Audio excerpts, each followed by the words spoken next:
How to kill a human, you ask? The question came from a Deathwalder student, and Professor Lehavi chose to answer it rather than dodge it. They're not so different from other species. Let's give it some thought. The professor's long silver hair cascaded like liquid mercury around her slender purple form, as she began her measured pace around the semicircle of students. Her six-fingered hands gestured gracefully as she moved, the delicate webbing between each digit translucent in the light. Beyond the windows, the core world of the Galactic Federation stretched endlessly. A metropolis of impossible architecture where gravity-defying towers spiraled into clouds of synthesized atmosphere, their surfaces alive with the constant flow of anti-grav traffic. Holographic advertisements and a dozen alien scripts flickered between the buildings, and in the distance, the great orbital ring was visible. Lehavi's violet eyes surveyed the unfamiliar faces before her. This was her first semester teaching xenobiology at the prestigious Galactic Unit Academy, and she had yet to memorize the names and species of all 40 students enrolled in her advanced seminar. The diversity was impressive. Scaled beings from high-gravity worlds, mammalians covered in fur, avians with their endless feathers. She paused her stride beside a feline student in the front row, her movements deliberately slow and non-threatening as she approached the predatory being. "May I?" Lehavi asked softly, extending her webbed hands towards the student's paws. The feline, covered in sleek, dark fur, nodded consent. Lehavi gently lifted the student's hands, extending the retractable claws with careful pressure. Each claw gleamed like polished steel, curved and wickedly sharp.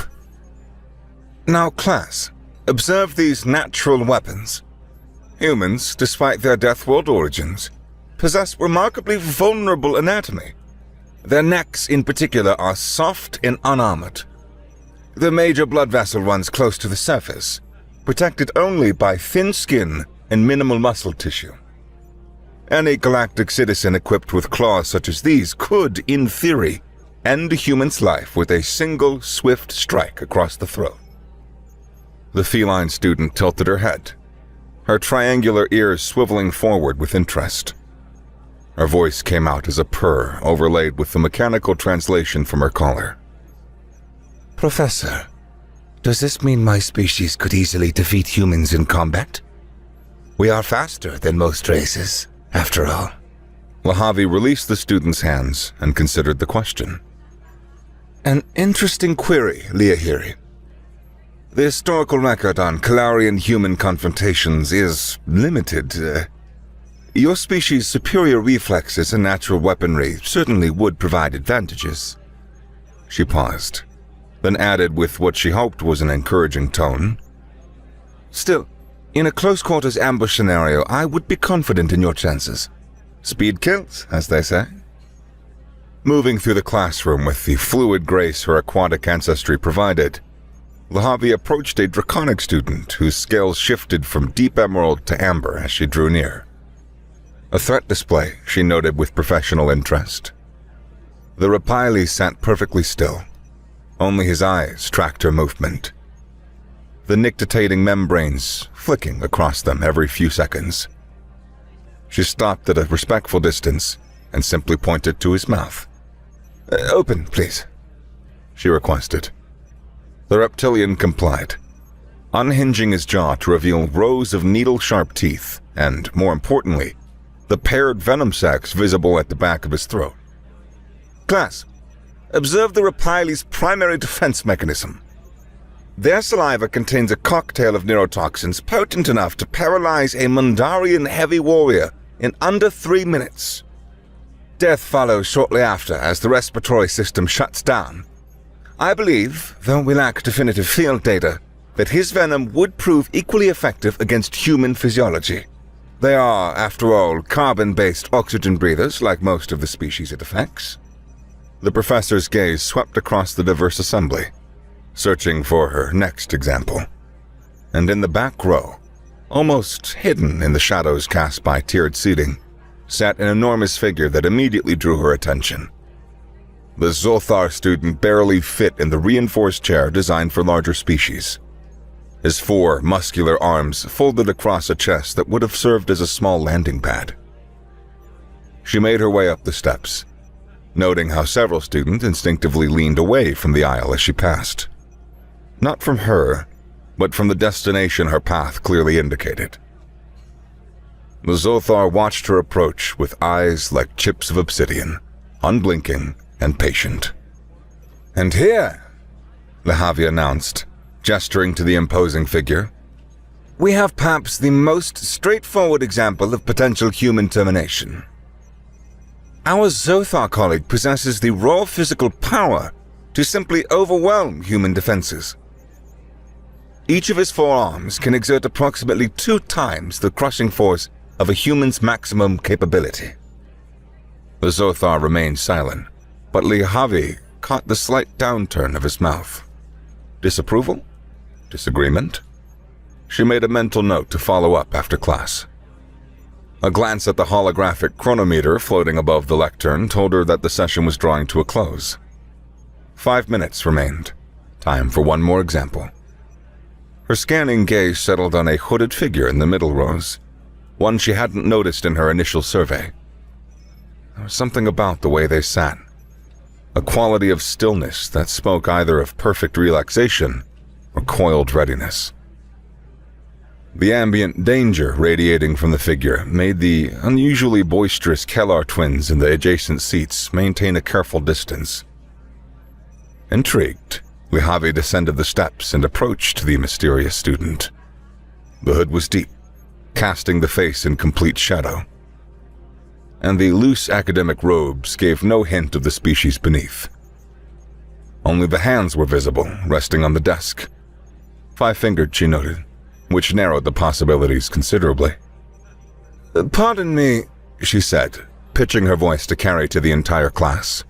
"Would you permit me to use you as our final example?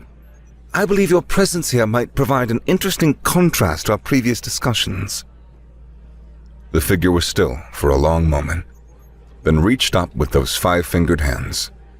The movement was smooth, economical, no wasted motion.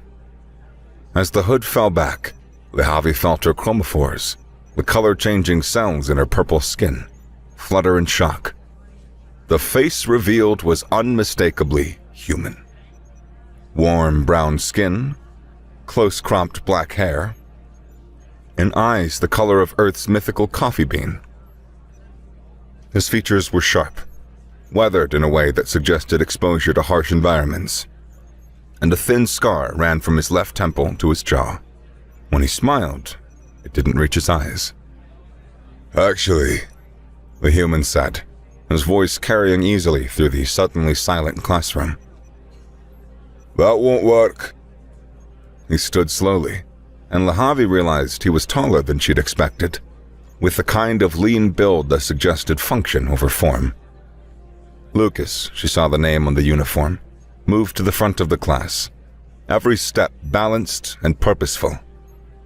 "Let's start with a feline friend here," Lucas said, nodding to Leahiri. "Professor Lehavi is correct that Kalarians have superior reflexes and natural weapons. But what she perhaps doesn't know is that the classified aftermath of the Deneb Station incident, where 3 Kalarian assassins attempted to eliminate the human ambassador. All 3 were trained from birth in their craft, products of the notorious Shadow Claw Academy." He paused, letting that sink in. "The ambassador killed 2 with her bare hands and hospitalized the 3rd. Kalarians rely on quick, decisive strikes. Now when those fail, they struggle with brute force and endurance. Humans, conversely, excel at prolonged combat. We call it getting our second wind. You call it insanity." Leahiri's fur bristled, but she said nothing. Lucas turned to the Rapili student.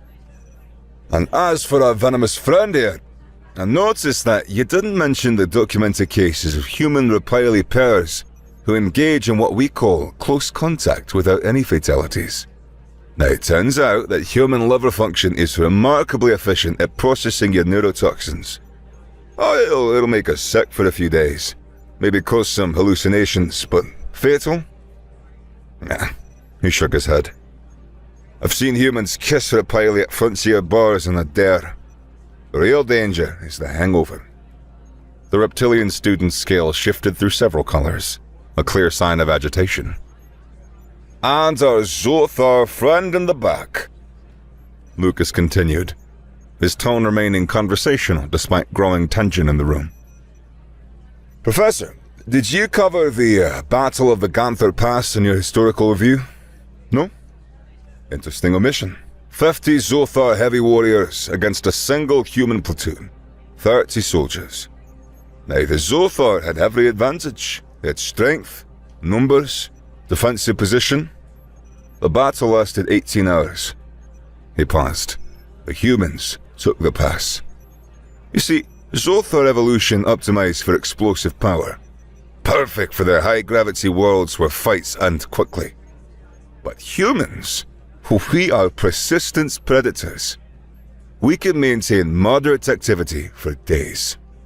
By hour 6, the Zothar were exhausted. By hour 12, they could barely lift their arms. Now the humans were just getting started. The classroom was dead silent. Several students were looking at Lucas with expressions ranging from fear to fascination. Others were stealing glances at Professor Lehavi, whose chromophores had shifted from their usual purple to an almost translucent white, the Aquari equivalent of a deep blush. The chronometer chimed, its melodious tone shattering the tension. Students began gathering their materials, the scrape of chairs and rustle of equipment abnormally loud in the awkward atmosphere. As they filed out, more than a few threw pitying glances at their professor, who stood frozen at the front of the class, her 3 pupils all fixed on the human who had just dismantled her entire lecture. Lucas was about to leave, pausing at the door. For what it's worth, Professor, you covered the theoretical aspects well. It's just the practical application where things got complicated. He pulled his hood back up, once again becoming just another anonymous figure. Same time next week? Then he was gone, leaving Lehavi alone with her shattered assumptions and the growing certainty that her next lecture would need significant revision.